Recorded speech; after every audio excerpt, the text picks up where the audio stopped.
finally have the stock index portfolio 34 in multi-charts portfolio trader. We can look at the portfolio trader for this portfolio setup. Here it is in the portfolio calculator. So this is a combined end of day equity curve analysis of 34 trading systems, 17 on the S&P, 17 on the NASDAQ. They're all day trade strategies, and you can see it has not had a losing month since the beginning of 2020. So we work with the strategies that are working now and have worked in the past, and we move forward and we manage risk as markets change. We don't always expect to get these out of sample returns as markets change and systems degrade or mismatch the market, but we start out with a good setup, and then if the strategies degrade, we still have profits on this the way we've been doing it. And so these are a lot of old systems that we've had. We've removed 5 strategies and added 7 new strategies. Some of those are not new, some of those are existing strategies, some of them are new and have some out of sample in them, and I've published some results on some of those new strategies. So here it is in the portfolio calculator. I'm going to make this portfolio calculator available. I've had done less updates lately because of the technical issues that I've had, and so I'm going to publish this. You can download it, and here it is in the multi-charts portfolio trader. This is a closed trade equity curve, and so I'm going to go over this portfolio, and then I'm going to go over the difference between closed trade and end of day equity curves and risks. So here it is, really cyclical, really nice recent performance. I like the cyclical nature of the drawdown curve. This is testing back to 2018. This is with $25 round turn slippage and commission. Here is the trade analysis. Obviously, the long side is better than the short side, and going back to 2018, the average trade profit is better in recent years than prior to 2018. Prior to 2020, the average trade profit brings it down, and so the most recent average trade profits are much higher than the longer term average because the ranges are bigger. And so you can see the monthly period analysis as well. You can take a look here. One of the things on this is I was having the new strategy, the Magnificent 7, trading the Magnificent 7 in the NASDAQ, and that strategy in particular does not match at all. The equity curve in TradeStation is up, and in multi-charts it looks like this, so it's not very good. This drags down the results. So even with this poor performance, and you can see all the strategies listed here and the performance over each, and you can see the combined equity curve even with Magnificent 7 not matching correctly. So still working on getting that one. The Magnificent 7 is the top 7 NASDAQ stocks. Media has named those the Magnificent 7. So we trade the NASDAQ based on that, and let's take a look here. You can see in multi-charts some different trades, and I don't know why. I've studied the data matching, the strategy matching, and you can see here Microsoft, Apple, both Class A and Class B of Google, Amazon, Nvidia, Meta, and Tesla. And so it looks at those markets to trade the NASDAQ futures.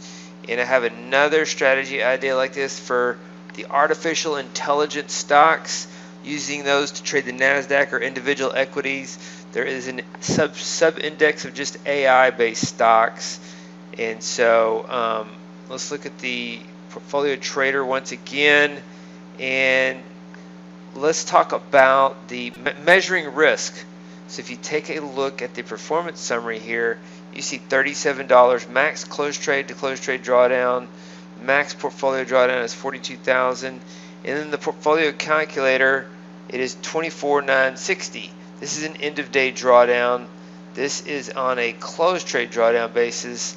Additionally, the Magnificent 7 strategy underperforms and probably affects this. I won't be able to know until I can fix that Magnificent 7. So what is the difference between these two drawdown? Now, there's different ways of measuring risk. Now, one, you can incrementally measure it tick by tick, and so that's what you see some of the prop trading programs do. They trail it on an intraday high, and so intraday tick by tick, and then 2 is closed trade, which is what this is, closed trade drawdown, and 3 would be end of day drawdown, which is what the portfolio calculator does. 4 would be end of month, and 5 would be end of quarter. And so our trading system results were at a new quarterly equity peak. We have new quarterly equity peak, and so end of month we were around break even, but down last month as well. So a little bit of a drawdown from the April equity peak. So based on monthly equity peaks, our equity peak was at the end of April. On an end of day drawdown, our equity peak was on May 5th. That was our last end of day equity peak. And then closed trade drawdown, I don't keep that. That's too hard to track, but I'll show you what the difference is. So, for example, the difference between these, where you measure it, is where you end. And so, for example, if we have an end of day, you're coming into the day with 250K, and you take some trades, and intraday your equity curve looks like this, tick by tick, and then it comes back down. So you're up here at 265. You're up 15K intraday, and you start closing trades out here at 260K, and you come down here and you end the day here at 255K. Now you had a 5K gain on the day, but your closed trade drawdown is 5K, and your tick by tick drawdown is 10K. But you're still up 5K on the day. And so a lot of these funded trader programs, they use tick by tick, and it's difficult to measure risk like that, to develop a strategy that is that incremental. So we measure it on an end of day basis. So if I come in at the beginning of the day with 250K and I'm up 5K on the day, maybe I gave some back, but you can't call all the tops and bottoms intraday. And so there's a lot of volatility in these markets, and using trading systems, you have to give it some room to move. If you strangle your parameters too tight, you'll either over optimize them or create all kinds of slippage and commission. So this is a difference between intraday, closed trade, and end of day. Now, end of month would be kind of like end of day. If you start the month at 250K and at the end of the month you're at 252K, well, you were up 2K on the month, but maybe you had some higher equity peaks, or maybe you had some bigger drawdowns. Maybe you were down at 240K intra-month, but you ended up 252K at the end of the month.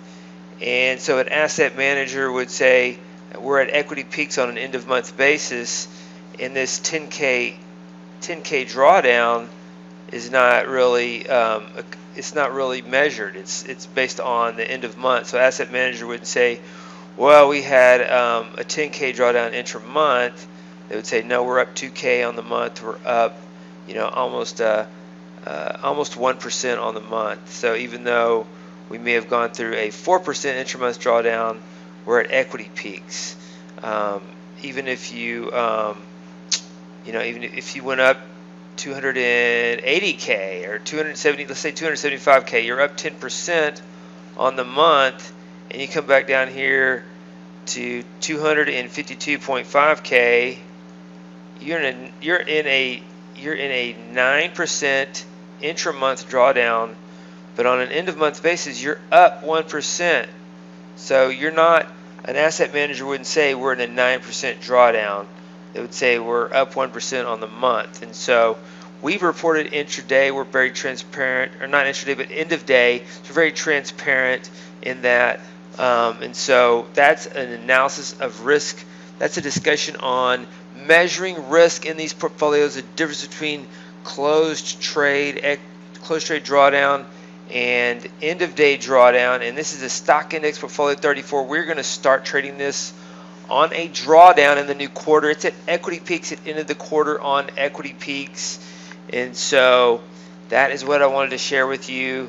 And this video is the stock index portfolio 34 as we prepare to trade it in Q3. I'm looking forward to Q3 trading. Hey, David Bean here. Welcome to Capstone Trading Systems YouTube page.